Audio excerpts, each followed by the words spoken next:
नमस्कार दोस्तों, वापस से स्वागत है हमारे चैनल में। और बहुत लोगों ने रिक्वेस्ट करी थी कि सर एक ऐसा टॉपिक, आपने लिमिटेशन की बात हमेशा सुनी होगी। लिमिटेशंस हर पैथी में होती है और मैं हर पैथी की इज्जत करता हूं क्योंकि हमारे फैमिली में हर तरह के डॉक्टर्स हैं। मगर बात जब आती है लिमिटेशंस की कि एक ऐसी बीमारी, कुछ ऐसी बीमारियां हैं जो कि मात्र सर्जरी से ठीक होती हैं और उसका जो तोड़ है, उसका जो सब्स्टिट्यूट है वो मॉडर्न होम्योपैथी। तो मॉडर्न होम्योपैथिक में चमत्कार हैं, आपने देखे होंगे हमारे बहुत सारे वीडियोस हैं जिसमें 100% आज लोगों को रिजल्ट्स मिले हैं बिना सर्जरी के। और ऐसी ही एक बीमारी है एपिडाइडमल सिस्ट, एपिडाइडमाइटिस यानी इन्फ्लेमेशन ऑफ द एपिडाइडमल। उसके बाद सिस्ट, और सिस्ट की वजह से इनफर्टिलिटी। एक इनफर्टिलिटी जब एक बात आ जाती है और बांझपन बोल सकते हैं, मेल इनफर्टिलिटी की जब बात आती है, जनरली बोला जाता है लेडीज को हमेशा ब्लेम किया जाता है, मगर बहुत जगह ऐसा देखा गया है जहां मेल फैक्टर रिस्पॉन्सिबल होता है और इसके पीछे एकमात्र डिजीज नहीं होती, बहुत सारे कारण हैं। मगर एक ऐसी बीमारी है एपिडाइडमल सिस्ट जिसकी वजह से इनफर्टिलिटी होती है। पहले तो ये समझने की जरूरत है कि एपिडाइडमल सिस्ट होती क्या है। तो चलिए शुरू करते हैं आज का टॉपिक, एपिडाइडमल सिस्ट। आज ये एक ऐसी बीमारी है जो कि पेशेंट को तनाव में ला देती है। जब ये हॉस्पिटल जाता है पेशेंट, वो सर्जन से मिलता है, पहले तो सोनोग्राफी कराने के बाद मालूम चलता है, जैसे कि वेरिकोसील की प्रॉब्लम आ रही है, हाइड्रोसील की प्रॉब्लम आ रही है या प्रोस्टेट की प्रॉब्लम आ रही है। पेशेंट को पहले नहीं मालूम होता कि उसको क्या है। वो इनफर्टिलिटी का केस है और जनरली जो गायनिक होती हैं या कोई एंड्रोलॉजिस्ट है, सेक्सोलॉजिस्ट है, उनको वो सर्जरी के लिए डायरेक्ट नहीं बोलते, पहले उनको अल्ट्रासोनोग्राफी के लिए बोला जाता है।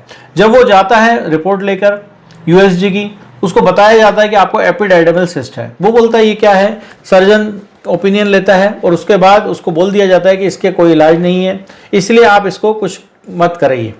सेकंड बोलते हैं, जब वो पेशेंट को इनफर्टिलिटी की प्रॉब्लम आती है तब वो एक कुशल चिकित्सक के मार्गदर्शन में इलाज नहीं करा पाता और उसको भटकते हुए हमारे पास आता है। अगर हम एपिडाइडमल सिस्ट की बात करें तो एक बैलून बोल सकते हैं ना, एक गठान, एक गांठ टाइप का, ये benign fluid filled masses, benign मतलब non cancerous, fluid filled masses जैसे कि एक सिस्ट टाइप की बन जाती है, गठान टाइप की बन जाती है, that can form in the epididymis. Epididymis क्या होता है, जो हमारा अंडकोश होता है वो एक पेयर में होता है, दो होते हैं, लेफ्ट और राइट। उसके एक लॉन्ग ट्यूब होती है जो कैरी करती है स्पर्म को, हमारे जो स्पर्म होता है उसको कैरी करके कहां तक ले जाती है, टेस्टिकल्स तक, थ्रू वास डिफरेंस। ये एक मेडिकल भाषा में मैं बताना नहीं चाहता हूं आपको क्योंकि बहुत सारे पेशेंट्स बोलते हैं हमें समझ में नहीं आता। तो वास डिफरेंस तक ले जाने के लिए स्पर्म को कैसे इस एपिडाइडमिस की जरूरत पड़ती है और यहाँ पे अगर वो सिस्ट बन जाती है तो ब्लॉकेज टाइप का हो जाता है।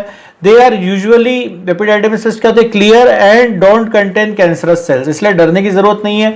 ये एक बेनाइन टाइप की होती है, इसको हम गला सकते हैं अपनी मॉडर्न होम्योपैथिक से।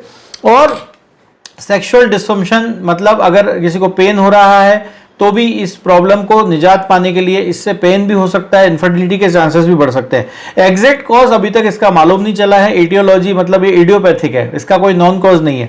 और some possible cause including hormonal changes और ब्लॉक्ड एपिडाइडमल, अगर वो ब्लॉक्ड है या लिम्फेटिक डक्ट ब्लॉक्ड है तो उसकी वजह से होता है। इसके सिम्टम्स बिल्कुल एसिम्टोमेटिक रहते हैं, पेशेंट को मालूम नहीं चलता, पेशेंट को पता भी नहीं चलता।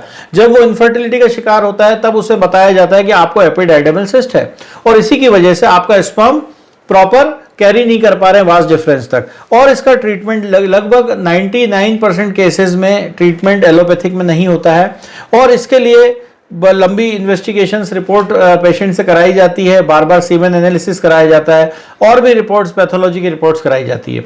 अब बात करते हैं इसके होम्योपैथिक ट्रीटमेंट की। देखिए, अगर आज मैं क्योर की बात करूं तो 90% केसेस में हमें सक्सेस रेट मिला है। 10% वो जहां पे मल्टीपल होती है सिस्ट, वहां पे प्रॉब्लम आती है। अगर कॉम्प्लिकेशंस की बात करें तो इसमें सर्जरी अनकॉमन है और इसमें ब्लीडिंग, इन्फेक्शन, ब्लड क्लॉट्स और डैमेज भी हो सकता है स्पर्मेटिक कोर्ड। देखा जाता है कि डायग्नोसिस कैसे करते हैं तो इसमें फिजिकल एग्जामिनेशन, प्राइवेट चेकअप होता है, अल्ट्रासाउंड होता है, वहां पे मतलब पता चल जाता है कि इसको एपिडाइडमल सिस्ट है।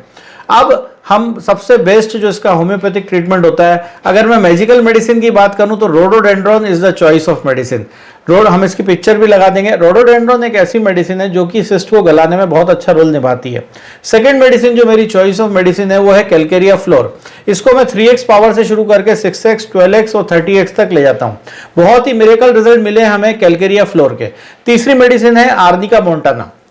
ये एक खून को पतला करने के लिए भी दी जाती है, बहुत अच्छे रिजल्ट्स हैं।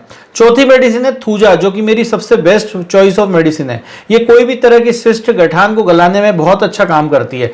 थूजा मैं हमेशा लो पोटेंसी से शुरू करता हूं, जैसे कि 6 पोटेंसी, उसके बाद 30, फिर 200। और भी बहुत सारी अच्छी मेडिसिन है। अगर इसको किसी को यूरिन को इन्फेक्शन हो रहा है, यूरिन में इन्फेक्शन, दो धार पेशाब में भी दिक्कत आ रही है, उसको इनकॉन्टिनेंस ऑफ यूरिन हो रहा है, तो हम उसको क्लेमेटिस एरेक्टा मेडिसिन देते हैं। Clematis erecta is the choice of medicine.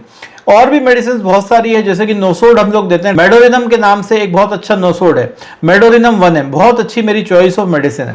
देखिए आज अगर हम बात करें, एक वरदान है, आज हमें होम्योपैथिक चिकित्सा पद्धति के माध्यम से इतनी ऐसी एक नाइलाज बीमारी तो नहीं बोल सकते, मगर सर्जरी में इसका कोई रोल नहीं है, एलोपैथिक में इसका कोई रोल नहीं है। और अगर आपको ऐसी ही कोई प्रॉब्लम से आप ग्रसित है तो अपने कुशल नजदीकी चिकित्सक से संपर्क कर सकते हैं और इसका इलाज बिल्कुल 100% पॉसिबल है।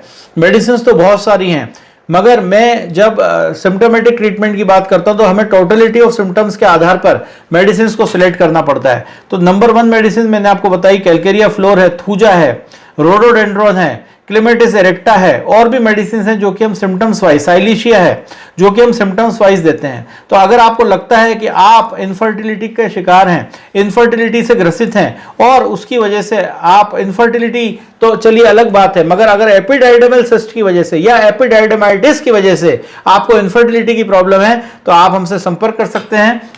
हमारा हेल्पलाइन नंबर 9893880001, हमारी वेबसाइट www.bestsexualistdoctor.com। और आप ही लोगों के रिक्वेस्ट पे हमने ये टॉपिक लिया है, क्योंकि इसके पहले भी मैंने कोविड के समय इसको बहुत ज़्यादा डिस्कस किया था, मगर आज हमने ये बीमारियों का निदान भी आपको बताया और इसके लिए कुछ हर्बल मेडिसिन भी अवेलेबल है, कुछ मसाज एक्सरसाइजेस भी अवेलेबल है। तो मैं उम्मीद करता हूं आज का ये टॉपिक एपिडाइडमल सिस्ट आपके बहुत काम आएगा। और ऐसा कोई ज़रूरी टॉपिक और भी आप हमें कमेंट सेक्शन में बता सकते हैं अगर कोई टॉपिक हमसे छूट रहा हो। और अगले वीडियो में फिर मिलेंगे एक ऐसी महत्वपूर्ण जानकारी लेकर, एक ऐसी बीमारी जो आज कन्वेंशनल और एलोपैथिक में जिसका इलाज नहीं है, ऐसी एक बीमारी फिर से लेकर आएंगे आपके सामने। तब तक अपना ख्याल रखें, सुरक्षित रहें। जय हिंद, जय भारत, नमस्कार।